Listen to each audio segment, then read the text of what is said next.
You will hear part of a talk on cultural research. Listen carefully and answer questions 1 to 10.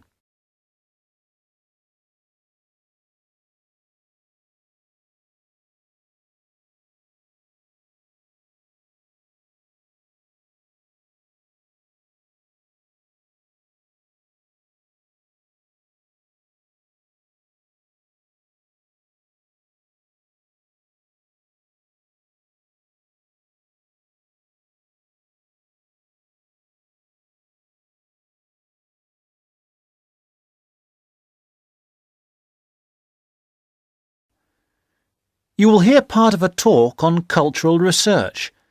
Listen carefully and answer questions 1 to 10. Having referred briefly to the general definition of culture, I want to move on to an example of cultural research in action, a real example of what researchers into culture are doing. This is a study done in 2004 into the global teenager hypothesis. Now, the global teenager hypothesis states that the values and attitudes of teenagers all over the world have become very similar, that teenagers are part of a global culture, rather than a national or a regional one. This study investigated the subject of materialism in 3 different cultures. It asked if teenagers' attitudes to materialism were similar or different in those 3 different cultures. I'd like to go through the main points of this study because I think it demonstrates the interest and usefulness of this kind of research. The research took a sample of 556 high school students of between 14 and 17 years of age from 3 countries. The 3 countries, being also 3 differing cultures, were China, Japan, and the USA. The high schools were in medium-sized cities, and the students came from middle-class areas. There were 172 respondents from China, 168 from Japan, and 216 from the USA. The students were asked to reply to a questionnaire or survey, which consisted of 7 statements. They were asked to say if they agreed or disagreed with the statements. The questionnaire was filled in during the students' regular class time. I'll give you some examples of the statements in the questionnaire. And, by the way, if you want to look into this in further detail, I've got the reference here. Let me see. Oh yes, it's the International Journal of Consumer Studies, Volume 28, Number 4, of September 2004. The first statement was, "It is really true that money can make you happy." Respondents were asked, as they were asked about all the statements, to give their answer on a scale of 1 to 7. 1 on the scale indicated, "I strongly disagree." 4 on the scale was neutral. And 7 on the scale was, "I strongly agree." The second statement was, "My dream in life is to be able to own expensive things." And the 5th was, "Having the right possessions is the most important thing in life." Let's look at some of the results. With regard to the first statement, it was the Japanese teenagers who agreed most strongly that money could make you happy. The Americans were second, and the Chinese agreed least. However, regarding one's life dream being to own expensive things, it was American teenagers who agreed most strongly with this, and the Chinese who agreed least.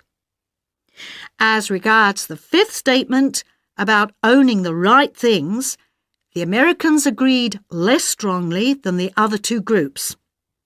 It was the Chinese who agreed most strongly with this statement. I haven't been able to analyse all aspects of the study in this lecture, but it does suggest that the hypothesis is not supported by the data. It may be that the culture of the USA is more individualistic, whereas the Chinese culture is more collectivist or communitarian. However, it does not seem to support the global teenager hypothesis. As always, this is something on which we need to carry out more research.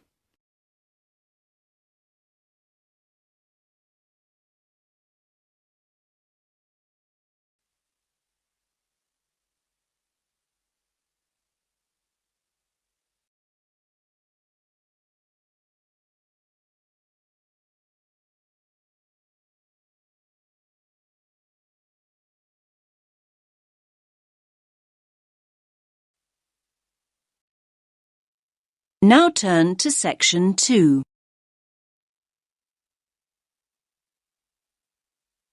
You will hear the head teacher of a school giving a talk to parents about some new classrooms. First, you have some time to look at questions 11 to 14.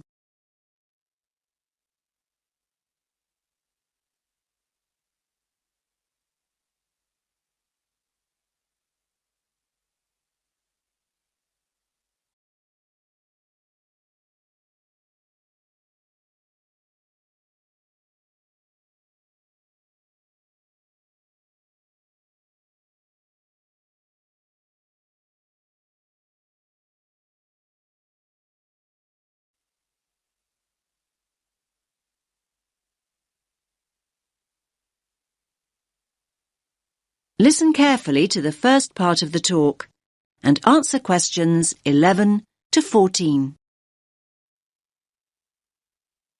Good evening, everyone, and thanks for making it along. I know how busy you all are with term coming to an end.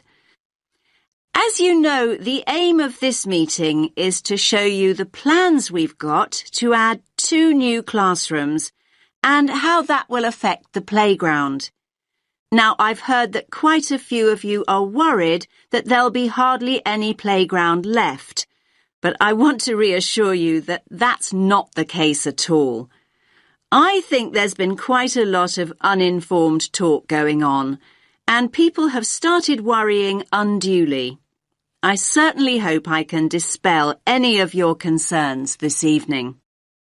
Firstly, I have a plan of what the school should look like, which I'll project onto the screen. The school governors and the developers want to hear your feedback before making final decisions. Your feedback's very important. When I've gone through the plan with you, you can ask questions and we'll discuss those queries in detail. There'll be plenty of time to tell us what you think over the coming weeks. And once the plans are a little more developed, they'll be available online. There'll be a weekly update, and once the actual construction begins, you'll be able to check progress as it happens. Personally, I'm very happy with where we've got to. I knew we had to have the extra space, but I must admit I worried long and hard about what we might have to sacrifice for it. The developers have certainly convinced me that we've made the right decision. You now have some time to look at questions 15 to 20.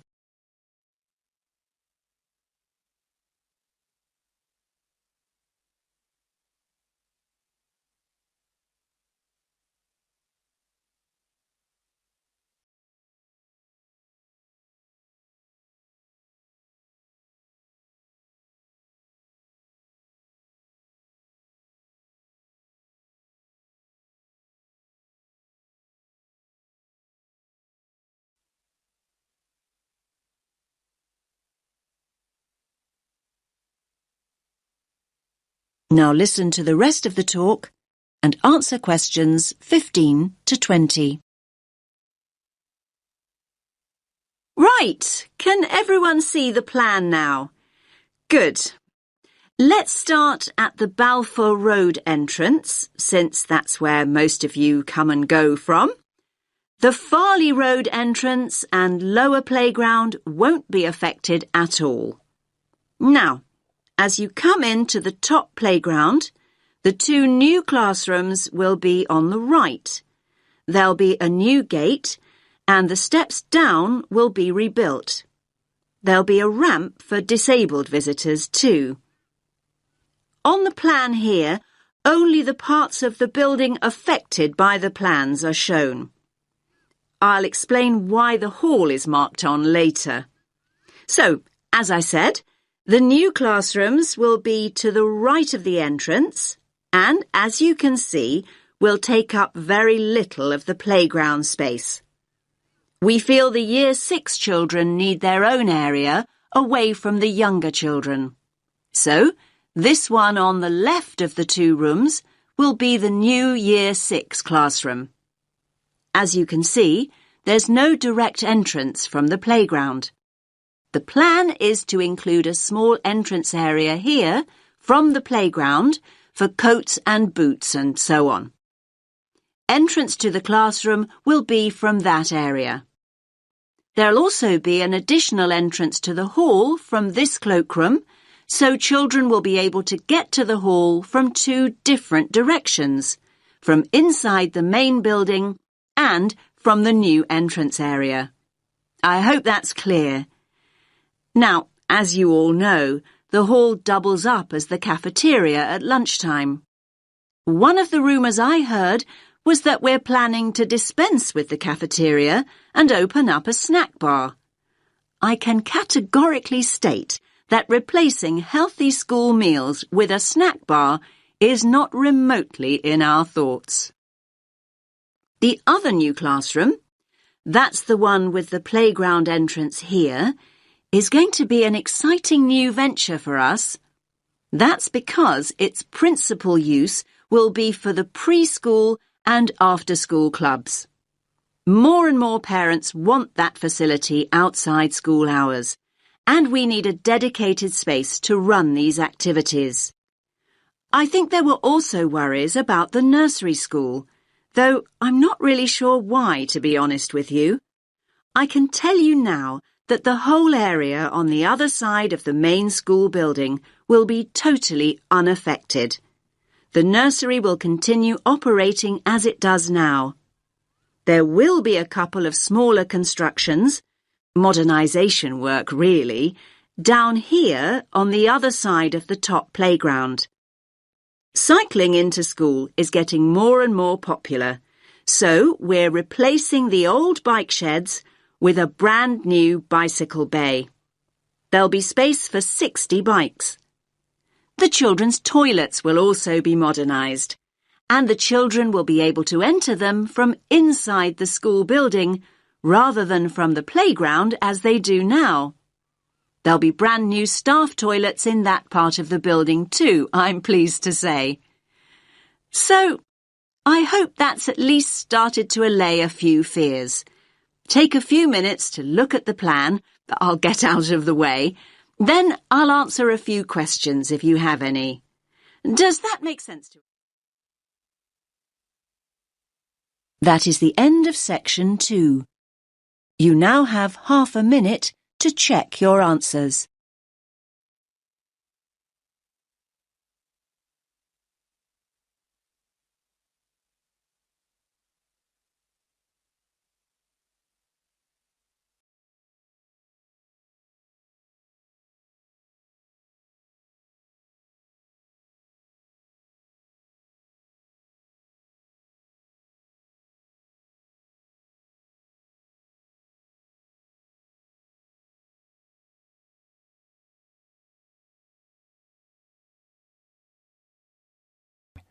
Section 3.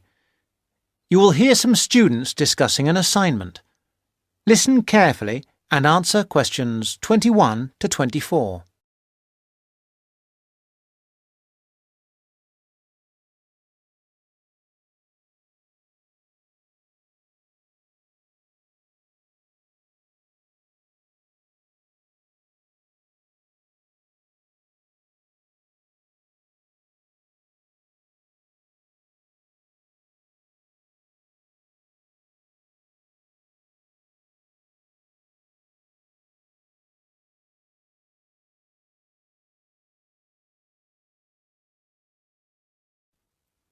Well, Fiona, we certainly have a lot of work to do this weekend. I wish now I hadn't spent so much time on my other assignment. Don't say that. You did really well. 80%. Yes, but this is different.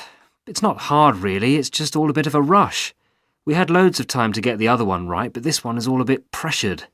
That's what makes me anxious, despite the preparation we've done. You shouldn't worry. What could go wrong?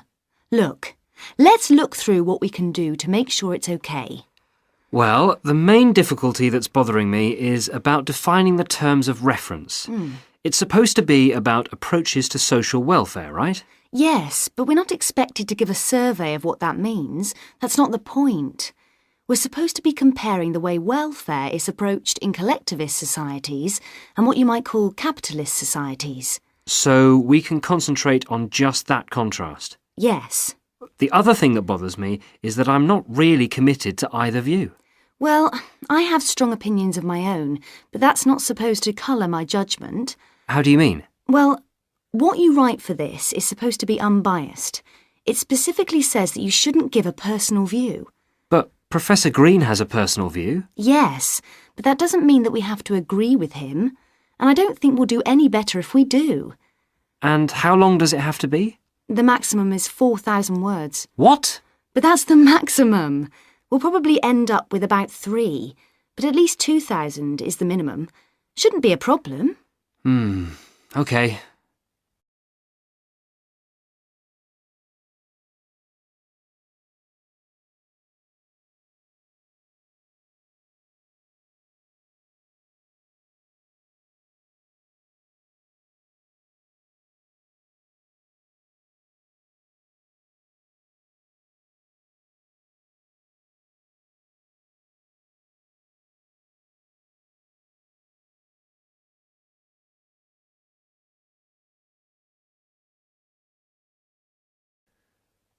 Now answer questions 25 to 30.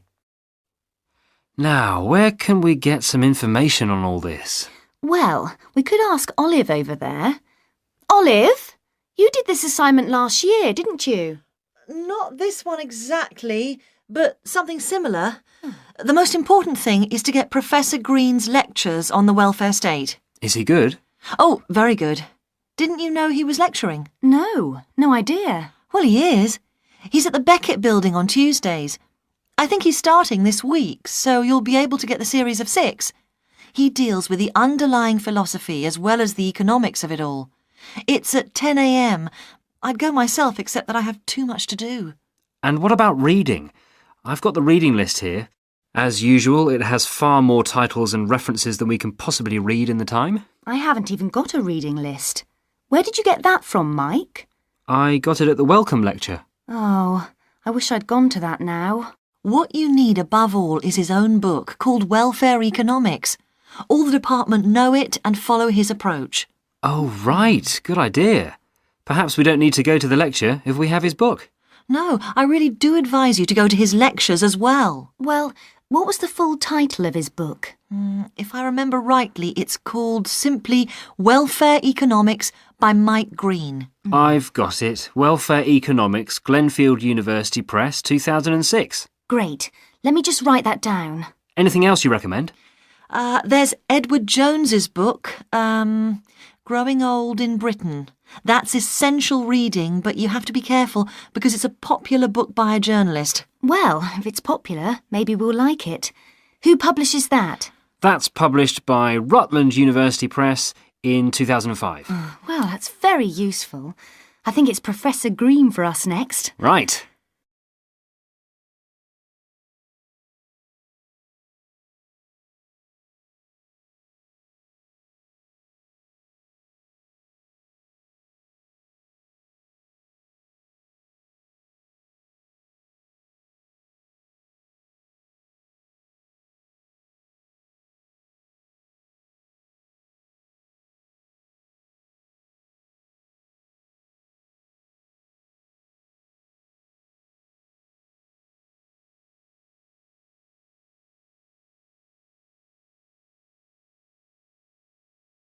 A lecture about geotourism.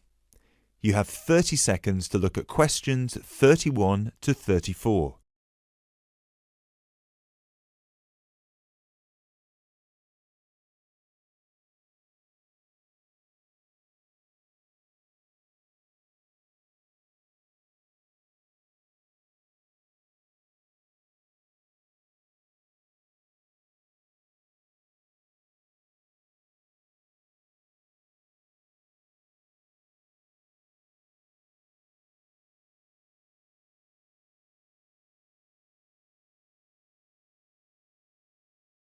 Now, I'd like to move on to talk about something called geotourism. Geotourism is very basically leveraging the benefits of tourism for local communities. I would just like to give you a couple of statistics which are very illustrative of the current situation with regard to young travellers and international tourism. Firstly, tourism has an impact on more people worldwide than any other industry. Indeed, it has an impact on 1 in every 2 people, either directly or indirectly.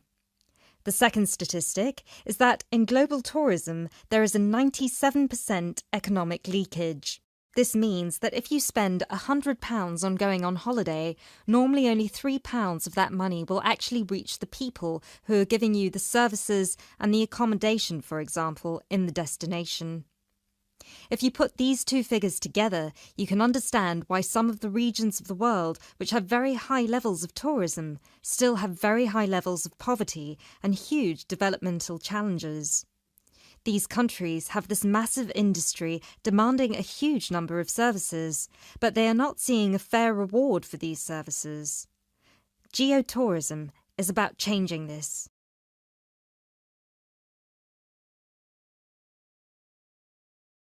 You now have 30 seconds to look at questions 35 to 40.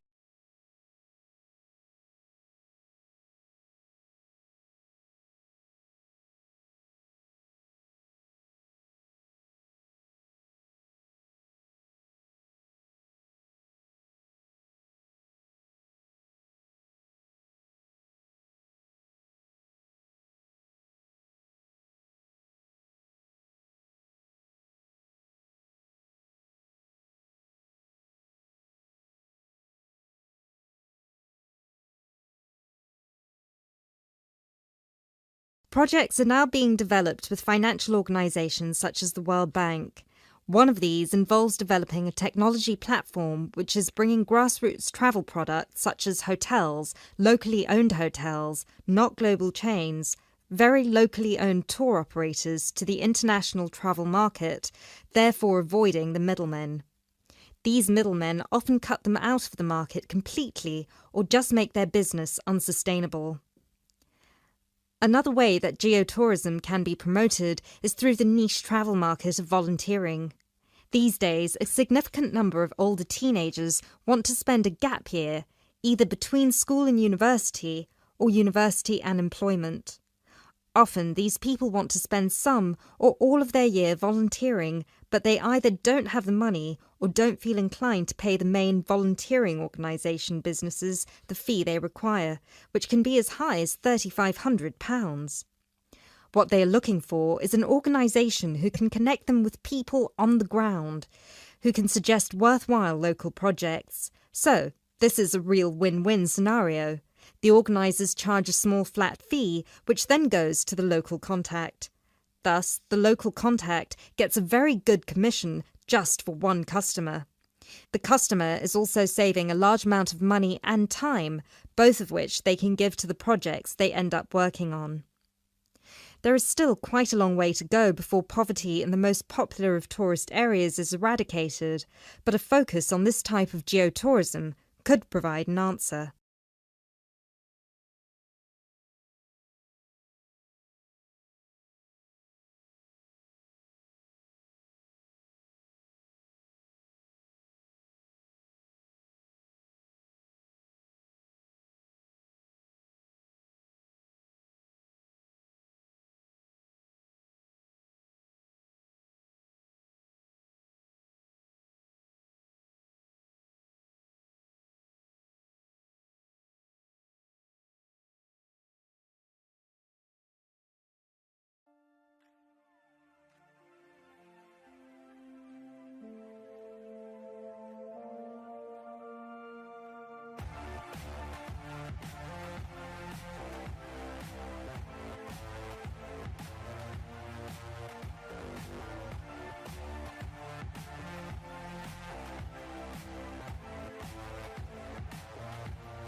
you.